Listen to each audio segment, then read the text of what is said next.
معزز ساتھیوں، کائنات گھٹاٹوپ تاریخیوں میں ڈوبی ہوئی تھی، جبر و تشدد مصروف تباہی تھی، درندگی کی فضا میں حق پرستی پرہیزگاری ناپید ہو چکی تھی، شراب شباب کباب پہل عرب کی رگوں پہ صلاحیت کر چکے تھے، گویا کفر و ضلالت کا ٹھاٹے مارتا ہوا سمندر جس میں انسانیت کی کشتی ہچکولے کھا رہی ہو۔ ایسے عالم میں رحمت خدا بندی کو جوش آیا اور 17 ربیع اول کی صبح وہ سورج طلوع ہوا کہ شب کی تاریخیاں رفتہ رفتہ کافور ہوتی چلی۔ شان تیری کیا کہوں میں یا محمد مصطفیٰ، ہے آپ کی آمد جہاں میں ایک احسان عظیم۔ معزز ساتھیوں، جب صفائے ہستی پر سے اعلیٰ و ادنا، امیر و غریب، عربی و عجمی کا فرق مٹ جاتا ہے تو پھر دنیا پکارتی ہے آپ کی آمد احسان عظیم۔ جب صفائے ہستی پر سے تمام چیزیں ناپید ہو جاتی ہے، تمام ظلمات کا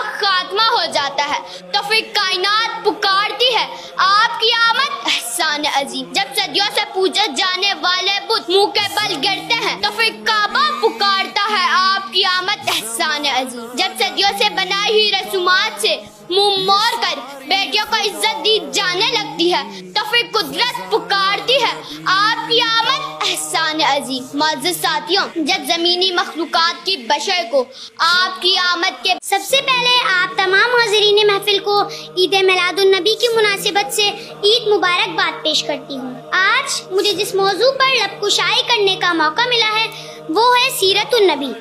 سامعین محترم، سوچتی ہوں کہ سیرت النبی کے کس پہلو سے بات شروع کروں، کیونکہ آج تک لوگ آپ کی سیرت پر لکھتے گئے، بولتے گئے، لیکن کوئی بھی آپ کی سیرت کا احاطہ نہ کر سکا، کیونکہ ہر انسان کی سیرت کا آغاز اس کی ولادت کے بعد سے شروع ہوتا ہے۔ عزیزان گرامی، آدم کی سیرت کا آغاز ان کی ولادت کے بعد ہوا، ابراہیم کی سیرت کا آغاز ان کی ولادت کے بعد ہوا، نوح کی سیرت کا آغاز ان کی ولادت کے بعد ہوا، موسیٰ کی سیرت کا آغاز ان کی ولادت کے بعد ہوا، عیسیٰ کی سیرت کا آغاز ان کی ولادت کے بعد ہوا، مگر محسن انسانیت، ساقی کوثر، شافی محشر، فخر کردگار، آمنہ کے لال، عبداللہ کے نور نظر، محمد مصطفیٰ احمد مجتبیٰ کی سیرت کا آغاز اس کائنات کی پیدائش سے بھی پہلے ہو چکا تھا۔ تبھی تو خالق کائنات فرماتے ہیں لولا کلمہ خلقت الافلاق، یعنی اے میرے نبی، اگر آپ نہ ہوتے تو میں یہ کائنات نہ بناتا۔